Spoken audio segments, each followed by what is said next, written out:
आदि में परमेश्वर ने आकाश और पृथ्वी की सृष्टि की, और पृथ्वी बेडौल और सुनसान पड़ी थी, और गहरे जल के ऊपर अंधियारा था, तथा परमेश्वर का आत्मा जल के ऊपर मंडराता था। तब परमेश्वर ने कहा, उजियाला हो, तो उजियाला हो गया। और परमेश्वर ने उजियाले को देखा कि अच्छा है, और परमेश्वर ने उजियाले को अंधियारे से अलग किया। और परमेश्वर ने उजियाले को दिन और अंधियारे को रात कहा, तथा सांझ हुई फिर भोर हुआ। इस प्रकार पहला दिन हो गया। फिर परमेश्वर ने कहा, जल के बीच एक ऐसा अंतर हो कि जल दो भाग हो जाए। तब परमेश्वर ने एक अंतर करके उसके नीचे के जल और उसके ऊपर के जल को अलग अलग किया, और वैसा ही हो गया। और परमेश्वर ने उस अंतर को आकाश कहा, तथा सांझ हुई फिर भोर हुआ। इस प्रकार दूसरा दिन हो गया। फिर परमेश्वर ने कहा, आकाश के नीचे का जल एक स्थान में इकट्ठा हो जाए, और सूखी भूमि दिखाई दे, और वैसा ही हो गया। और परमेश्वर ने सूखी भूमि को पृथ्वी कहा, तथा जो जल इकट्ठा हुआ उसको उसने समुद्र कहा। और परमेश्वर ने देखा कि अच्छा है।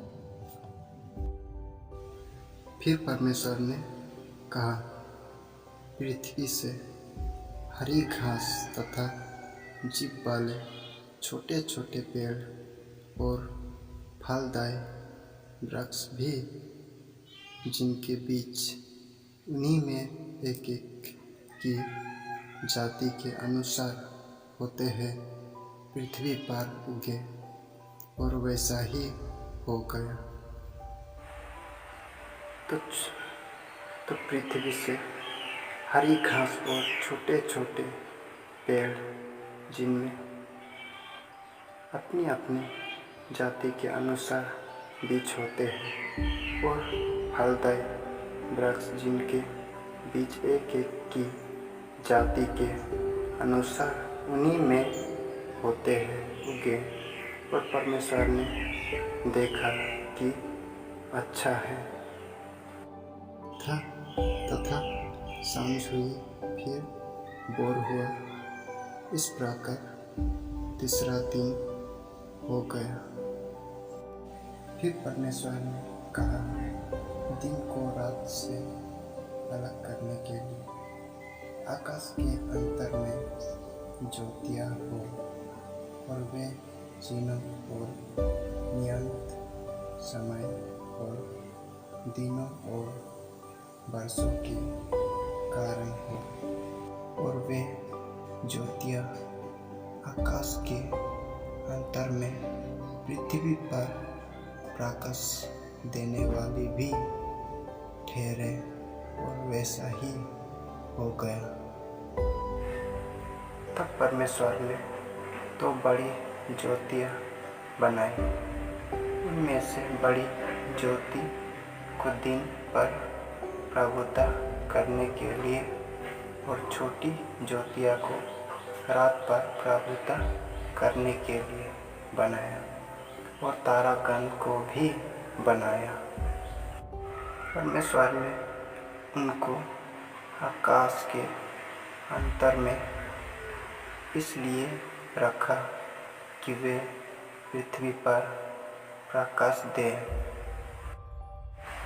तथा दिन और रात पर प्रभुता करे और उजियाले को अंधियारे से अलग करे। और परमेश्वर ने देखा कि अच्छा है। तथा सांझ हुई, फिर भोर हुआ। इस प्रकार चौथा दिन हो गया। फिर परमेश्वर ने कहा, जल जीवित प्राणियों से बहुत ही भर जाए और पक्षी पृथ्वी के ऊपर आकाश के अंतर में उड़े। इसलिए परमेश्वर ने जाति जाति के बड़े बड़े जल जंतुओं की और उन सब जीवित प्राणियों की भी सृष्टि की जो चलते फिरते हैं, जिनसे जल बहुत ही भर गया। और एक एक जाति के उड़ने वाले पक्षियों की भी सृष्टि की। और परमेश्वर ने देखा कि अच्छा है। और परमेश्वर ने ये कह के उनको आशीष दी कि फूलों फलों और समुद्र के जल में भर जाओ और पक्षी पृथ्वी पर उड़े। तथा सांझ हुई, फिर भोर हुआ। इस प्रकार पांचवा दिन हो गया।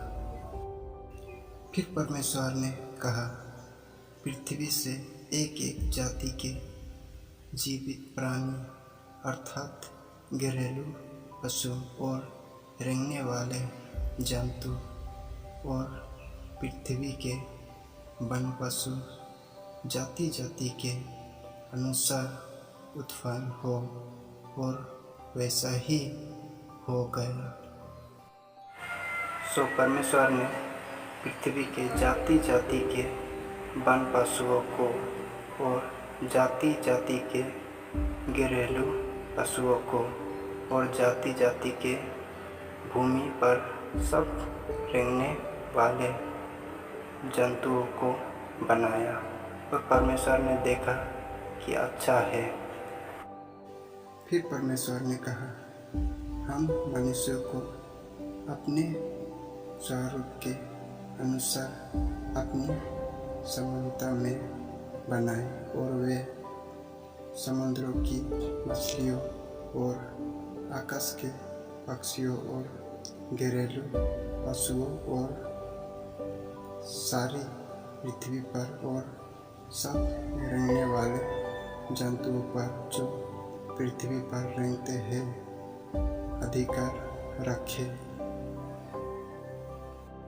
तब परमेश्वर ने मनुष्य को अपने स्वरूप के अनुसार उत्पन्न किया।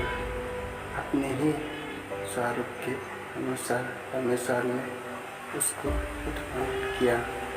नर और नारी कह के उसके मनुष्यों की सृष्टि की। और परमेश्वर ने उनको आशीष दी और उनसे कहा, फूलों फलों और पृथ्वी में भर जाओ और उसको अपने बस में कर लो और समुद्र की मछलियाँ तथा आकाश की पक्षियों और पृथ्वी पर रेंगने वाले सब जंतुओं पर अधिकार रखो।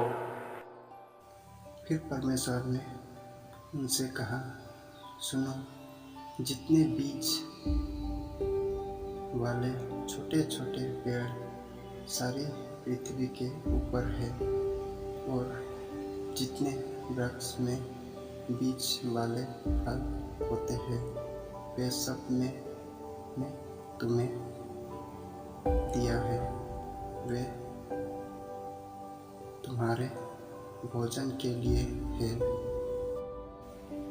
और जितने पृथ्वी के पशु और आकाश के पक्षियों और पृथ्वी पर रेंगने वाले जंतु हैं जिनमें जीवन के प्राण हैं उन सब के खाने के लिए मैंने सब हरे भरे छोटे पेड़ दिए हैं और वैसा ही हो गया।